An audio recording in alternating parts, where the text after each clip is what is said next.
Mi nombre es José Luis de la Cruz Gallegos, soy director del Instituto para el Desarrollo Industrial y el Crecimiento Económico.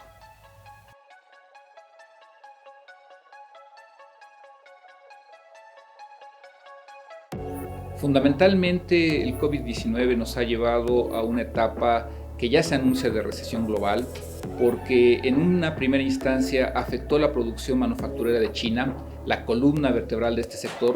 24% del valor agregado mundial en manufacturas viene de ese país, e interrumpió las cadenas globales de valor.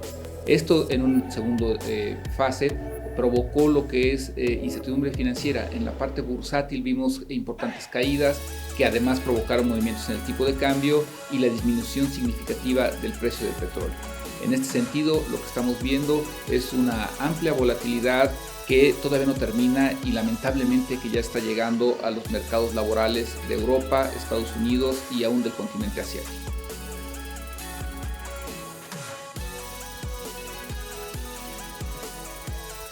Bueno, esencialmente me parece que el primer elemento es la incertidumbre y volatilidad que esto ha generado. No nada más en los mercados financieros, sino también ya en la parte productiva. El cierre de algunos sectores importantes, por ejemplo como el automotriz, sin lugar a dudas va a tener efectos relevantes. En el caso de México y Estados Unidos, pues este cierre parcial de fronteras también inhibe de alguna forma el tránsito normal de personas y de mercancías, si bien ambos países han tratado de mantener normal esta relación. Para el gobierno mexicano, sin lugar a dudas, es un problema en finanzas públicas porque la caída del precio del petróleo vulnera casi el 20% de sus ingresos que llegan por el precio de los hidrocarburos. Entonces, en este sentido, me parece muy importante que algo fundamental a contemplar va a ser tratar de evitar que esto llegue al mercado interno, fundamentalmente que no se genere un incremento importante en el desempleo. Yo creo que en este sentido se requiere un pacto, un acuerdo nacional para evitar que esta situación vulnere a nuestro sistema productivo y social.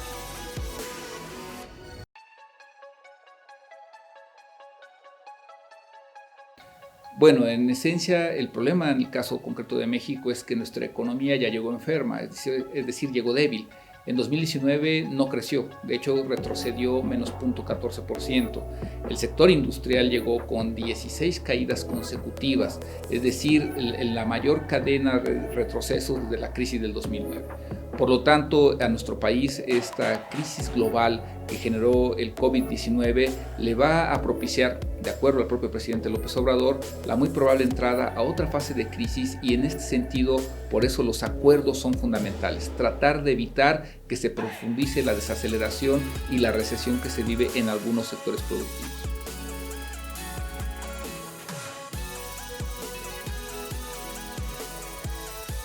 En esencia, el peso que durante meses se mantuvo estable frente al dólar, pues está recibiendo el efecto de la incertidumbre, de la volatilidad y, hay que decirlo, de la salida de capitales que eso propició, sobre todo de los más especulativos, no nada más en la parte bursátil, también en la tenencia que los extranjeros tienen de bonos de gobierno. En este sentido, esta salida de recursos lo que implicó es la pérdida de fuerza del peso frente al dólar, y evidentemente lo que está mostrando es que en los meses por venir el riesgo que se percibe sobre la economía mexicana ha aumentado.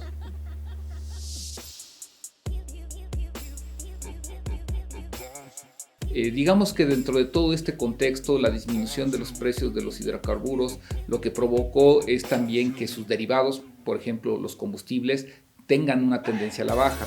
Esto de alguna forma permite que el consumidor mexicano, el usuario final, tanto en gasolinas como en diésel, tenga la oportunidad de pagar menores precios. Si el gobierno mexicano decide mantener esta tendencia a la baja que se observa en los mercados internacionales, al final del día la mala noticia del precio del petróleo se puede trasladar a que en la parte de gasolinas, por lo menos el mercado interno pueda disfrutar de precios más bajos.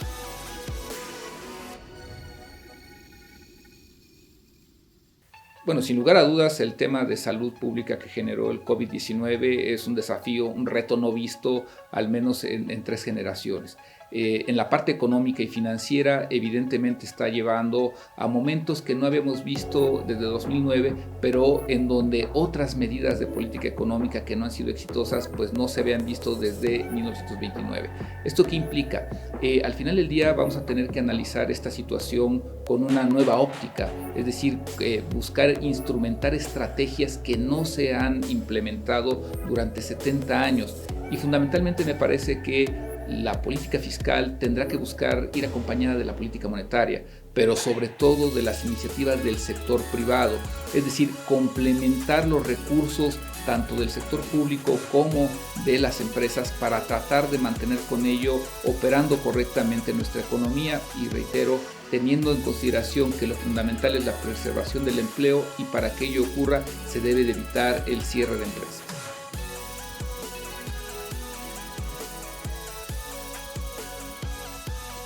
Digamos que las empresas privadas que pueden tener trabajo en casa me parece que tienen la oportunidad de seguir operando y con ello de también cumplir no solo con su responsabilidad productiva, sino con su responsabilidad social al mantener la mayor proporción del empleo generándose.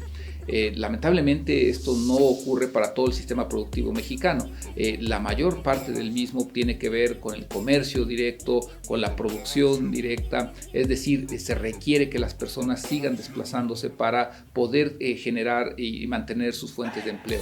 Pues en este sentido me parece que el trabajo en casa es una buena opción para las empresas o las partes de ellas que lo pueden hacer.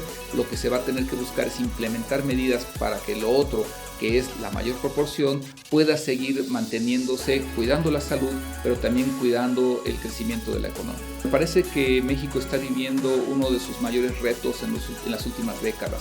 Y esto solo lo vamos a poder superar a través del trabajo conjunto, de la fraternidad, la solidaridad, pero sobre todo de ir hombro con hombro en un trabajo que tenga como objetivo evitar que México pueda caer en una crisis mayor. Es decir, necesitamos tener una amplia responsabilidad social para generar un programa de nación que nos permita enfrentar esta situación de manera conjunta.